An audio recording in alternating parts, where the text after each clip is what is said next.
आप लोगों से रिक्वेस्ट है कि अगर आप ये वीडियो देख रहे हैं तो वीडियो को लाइक करें और चैनल को सब्सक्राइब करें अगर आपको ये वीडियो पसंद आया तो, और कमेंट करके भी जरूर बताएं। कहानी की शुरुआत में दूर एक इलाके में हम एक एक्सप्लोरेशन पार्टी को देखते हैं जो एक बड़े जैसे गोल ऑब्जेक्ट को माइन कर रहे थे। तभी वहां पर कॉर्ड इंडस्ट्रीज की ओनर विक्टोरिया आती है। वो काफी खुश थी क्योंकि उसे पता है कि इस गोल जैसे ऑब्जेक्ट के अंदर शक्तिशाली स्कैरब है। इस बीच पाल्मेरा सिटी में जेमी गॉथम सिटी यूनिवर्सिटी से ग्रेजुएट करके वापस अपने घर आता है। वो अपने परिवार से मिलता है और उसके पापा एल्बर्टो, उसकी माँ रोसियो और उसकी दादी माँ नैना और उसके अंकल रूडी और उसकी बहन मिलाग्रोज या मिली, ये सभी उसके परिवार में हैं। अब मिलने जुलने के बाद वो जेमी को ले जाते हैं लंच करवाने के लिए, जहां उसे एक बुरी खबर सुनने को मिलती है कि कॉर्ड इंडस्ट्रीज पूरे शहर पर अपना कब्जा जमाना चाहती है। इस वजह से उसके परिवार का दुकान भी हाथ से निकल गया और यहाँ तक के शहर का रेंट भी इतना ज्यादा बढ़ गया है कि जल्दी उनके हाथ से उनका घर भी निकल जाएगा। इससे भी बुरी बात यह है कि जेमी के पापा को कुछ दिन पहले हार्ट अटैक आया था। जेमी प्रॉमिस करता है कि परिवार को संभालने के लिए वो एक अच्छी नौकरी ढूंढेगा क्योंकि अब उसके पास एक डिग्री है। लेकिन समय गुजरता जाता है और उसे कोई नौकरी नहीं मिलती। फिर आखिर में जेमी अपनी बहन के साथ जाता है नौकरी करने के लिए, वो भी विक्टोरिया के हवेली में। वो खुश नहीं है कि उसे यहाँ पर नौकर बनकर काम करना पड़ता है और जॉब के पहले दिन जेमी विक्टोरिया को हाई कहकर अपना अच्छा इंप्रेशन दिखाने का सोचता है, लेकिन विक्टोरिया उसे इग्नोर कर देती है।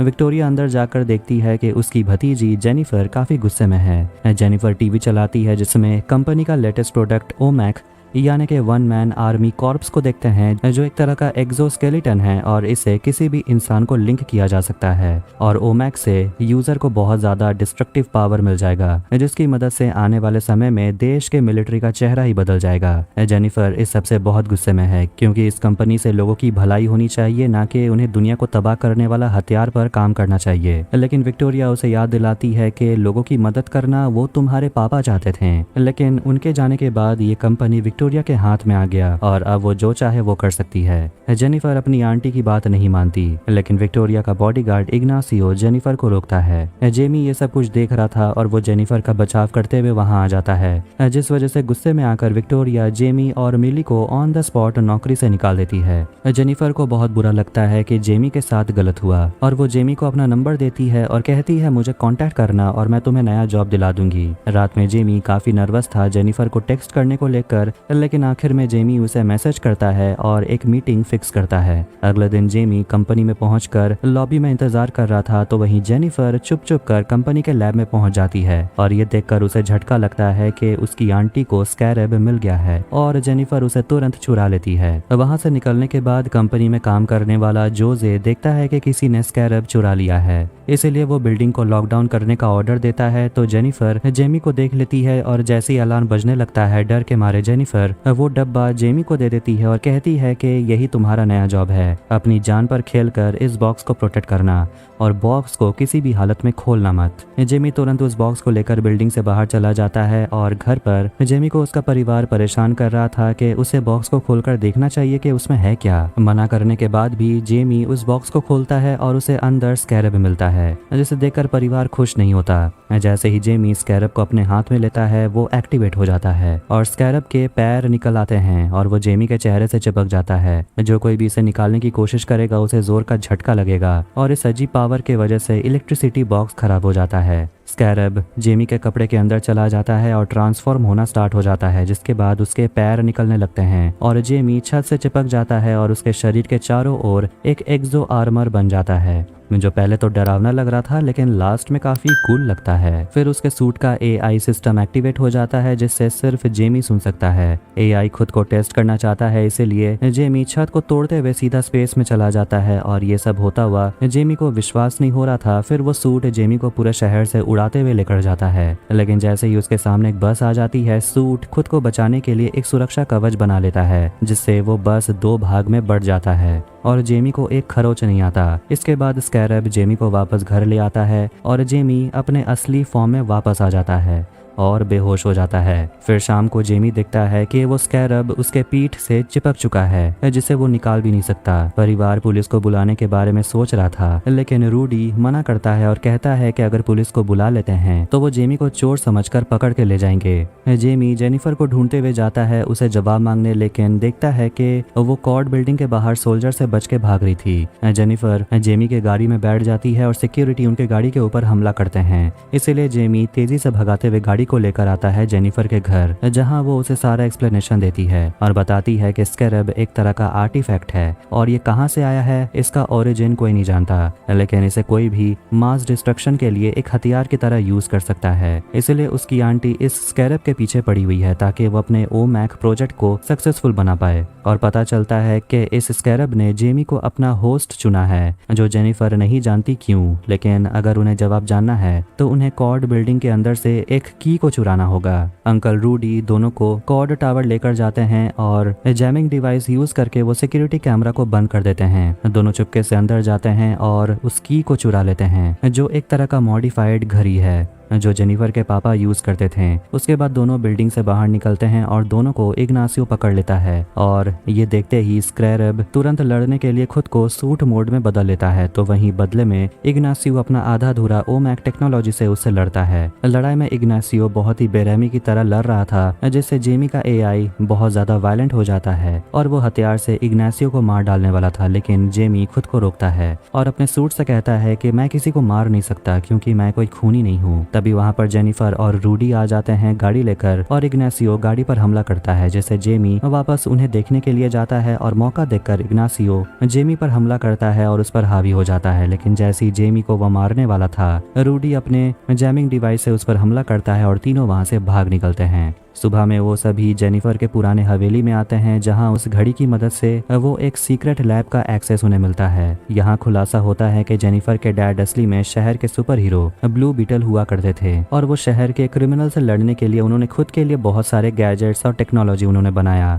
और इस स्कैरब ने जेमी को बिल्कुल उसी तरह चुना है जैसे सालों पहले इसने किसी और को ब्लू बीटल चुना था और वो सुपर हीरो जेनिफर के डैड का गुरु था। लेकिन दुर्भाग्य से इस स्कैरब ने जेनिफर के पापा को कभी नहीं चुना। आखिर में उसके पापा खुद एक सुपर हीरो ब्लू बीटल की तरह शहर के क्रिमिनल से लड़ने लगे, लेकिन आखिर में वो गायब हो गए। कोई नहीं जानता वो कहाँ गए। तो वहीं रूडी सोल्यूशन ढूंढने के लिए पुराने कंप्यूटर को चेक कर रहा था। जेमी बाथरूम में जाकर अपने घाव को चेक करता है जो चमक रहा था। इसका मतलब ये हुआ कि स्कैरब धीरे धीरे खुद को जेमी के बॉडी से जोड़ रहा है, जिससे कि उसका पूरे शरीर का फिजियोलॉजी ही बदल जाएगा। लेकिन कम से कम उसका घाव जल्दी ठीक हो जाता है। जेनिफर अपने पापा के बारे में जेमी से बात कर रही थी और वो काफी दुखी हो जाती है बात करते हुए। और जब दोनों किस करने वाले थे तभी वहाँ पर रूडी आ जाता है। कहता है उसके पास एक इन्फॉर्मेशन है। इस स्कैरब को शरीर से कभी भी अलग नहीं किया जा सकता जब तक कि होस्ट मर नहीं जाता, और अपने होस्ट को बचाने के लिए स्कैरब कुछ भी करेगा।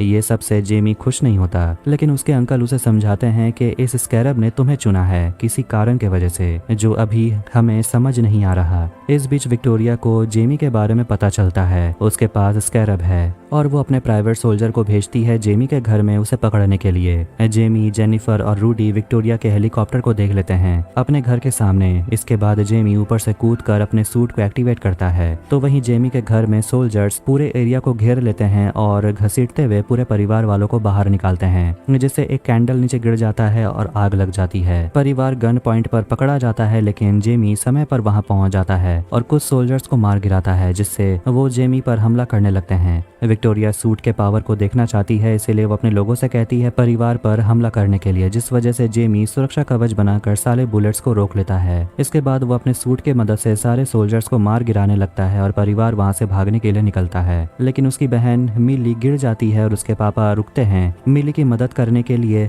जैसे एक सोल्जर उस पर हमला करता है और एक हार्ट अटैक आने के वजह से जेमी के पापा जमीन पर गिर जाते हैं। विक्टोरिया और इग्नासियो जेमी के निशाने पर होते हैं, लेकिन जैसे ही वो दोनों पर हमला करने ही वाला था, वो अपने पापा के दर्द में चिल्लाने वाली आवाज को सुनता है और उनकी तरफ जाता है। यह मौका देखकर इग्नासियो और विक्टोरिया शॉक देकर जेमी को पकड़ लेते हैं और वहां से उसे ले जाते हैं। और परिवार एल्बर्टो को मरते हुए और अपने घर को जलते हुए देख रहा था। सुबह में नैना अपने परिवार वालों को कह रही थी कि रोने के बजाय हमें हिम्मत दिखाने की जरूरत है और हमें जाकर जेमी को बचाना होगा। जेनिफर वहां आकर मदद करना चाहती है और सोचती है कि जो कुछ भी हुआ उसके वजह से हुआ। इसके बाद वो उन सभी को ब्लू बीटल वाले लैब में लेकर जाती है और उससे अपने पापा के बनाए हुए एयरक्राफ्ट बग को दिखाती है, जिसकी मदद से वो वहां से निकल जाते हैं और उन्हें अंदर लड़ने के लिए बहुत सारे गैजेट्स मिलते हैं। और मिली खुद के लिए एक ग्लव उठाती है जिसमें हथियार के कई सारे ऑप्शंस थे, लेकिन नैना खुद के लिए एक बहुत बड़ा सा वेपन उठा लेती है और वो प्लान करती है हमला करने का।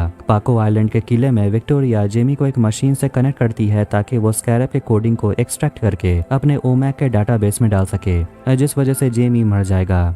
इग्नासियो और उसका बॉडी आर्मर एक मशीन से जुड़ा हुआ था और एक्सट्रैक्टेड कोड जो निकलने वाला है वो इग्नासियो को ही मिलेगा, जिससे वो पहला ओमैक एक्सो आर्मर होस्ट बन जाएगा। एक्सट्रैक्शन प्रक्रिया शुरू होती है और जेमी दर्द में जोर से चिल्लाने लगता है और दर्द के वजह से वो बेहोश हो जाता है। फिर वो अपने विजन में अपने पापा को देखता है जो अपने बेटे को समझाते हैं कि इस सूट ने तुम्हें चुना है किसी बड़े मकसद के वजह से। अपने पापा की बात मानते हुए जेमी स्कैरब को अपना सिम्बायोटिक प्रोटेक्टर की तरह चुन लेता है, जिससे दोनों एक साथ परफेक्टली सिंक्रोनाइज हो जाते हैं। लेकिन कोड ट्रांसफर होने के बाद इग्नासियो बहुत ज्यादा पावरफुल हो जाता है। इस बीच रूडी बग को लेकर किले के सामने क्रैश हो जाता है, जिससे वहां के सोल्जर्स उन पर फायर करने लगते हैं, लेकिन बग बहुत ज्यादा स्ट्रांग है और वो बस आगे बढ़ते रहता है और सोल्जर पर हमला करता है। रूडी को एक बटन मिलता है जिसे दबाते ही बग एक ब्लू कलर का धुआं छोड़ता है, जिससे गार्ड्स बेहोश हो जाते हैं। फैमिली और जेनिफर बिल्डिंग के अंदर जाते हैं और उन्हें बहुत सारे ओमैक सूट नजर आते हैं, जिससे स्कैरब पावर दे रहा था।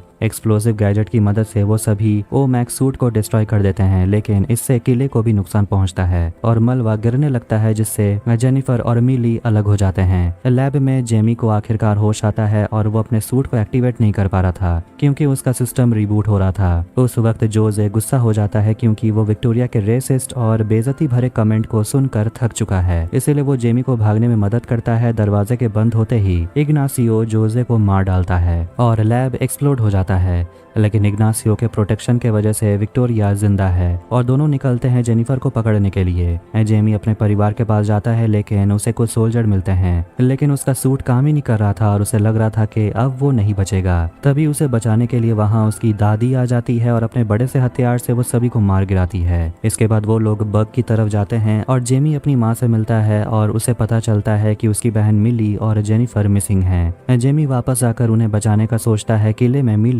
अपने दस्ताने की मदद से सारे सोल्जर से लड़ रही थी, लेकिन सोल्जर उसे घेर लेते हैं। लेकिन इस वक्त उसे बचाने के लिए उसका भाई वहां आता है जिसका सूट अभी रेडी है। अब कंप्लीट सिंक्रोनाइजेशन के बाद जेमी अपने कमांड से अपने सूट को परफेक्टली कंट्रोल कर पा रहा है और कुछ ही मिनट में वो सभी को मार गिराता है। फिर वो देखता है कि उसे लड़ने के लिए इग्नासियो वहां आ गया। दोनों में घमासान युद्ध होता है, वो भी जमीन पर नहीं बल्कि आसमान में। लेकिन जल्द ही जमीन की तरफ वो आ रहे थे और एक दूसरे पर लगातार वो हमला कर रहे थे। इस बीच विक्टोरिया जेनिफर को पकड़ लेती है और उसे आइलैंड से बाहर निकालने के लिए ऑर्डर देती है। जेनिफर अपने पापा के स्पेशल गम बॉम्ब इस्तेमाल करके हेलीकॉप्टर को ही क्रैश कर देती है और जेनिफर और विक्टोरिया ही इस क्रैश में सरवाइव करते हैं। और जेनिफर विक्टोरिया के डिवाइस को तोड़ देती है जिसमें स्कैरब का डाटा होता है और अब विक्टोरिया अपने ओमैक प्रोजेक्ट पर कभी काम नहीं कर पाएगी। तो वहीं जेमी अपने सूट पर पूरी तरह से कंट्रोल पाने के बाद इग्नासियो के ऊपर हावी हो रहा था, लेकिन जल्द ही इग्नासियो अपने ताकत से जेमी को जकड़ लेता है। तभी वहाँ रूडी इग्नासियो पर पत्थर फेंकने लगता है उससे डिस्ट्रैक्ट करने के लिए, लेकिन गुस्से में आकर वो रूडी पर हमला करता है। जेमी गुस्सा हो जाता है क्योंकि वो अपने एक और फैमिली मेंबर को नहीं खोना चाहता, इसीलिए वो इग्नासियो के ऊपर हमला करने ही वाला था और उसे मारकर अपना बदला पूरा करना चाहता था। लेकिन उसके सूट का एआई उसे रोकता है और उसे याद दिलाता है कि तुम खूनी नहीं हो और तुम किसी को मार नहीं सकते। इसके बाद एआई जेमी को इग्नासियो का पास्ट दिखाता है, जिससे पता चलता है कि बिल्कुल जेमी और उसके परिवार की तरह इग्नासियो भी असली में एक विक्टिम है। जब इग्नासियो एक छोटा बच्चा था, कॉर्ड कंपनी के गिराए गए बम से उसका घर और उसका परिवार तबाह हो गया। इसके बाद विक्टोरिया इग्नासियो को किडनैप कर लेती है ताकि वो उसे अपने प्रोजेक्ट के लिए इस्तेमाल कर सके।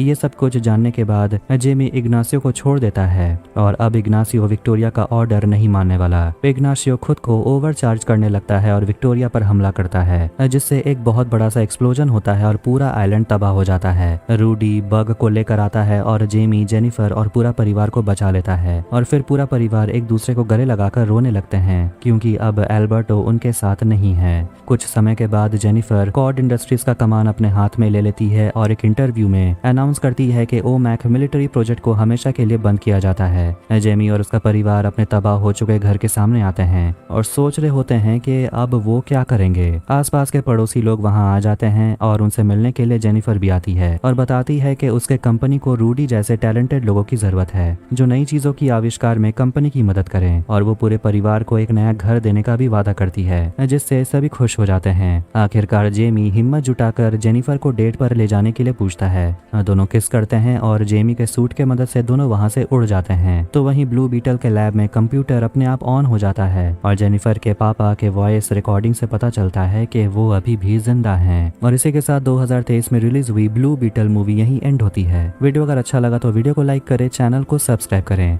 मिलते हैं नेक्स्ट वीडियो में। Take care.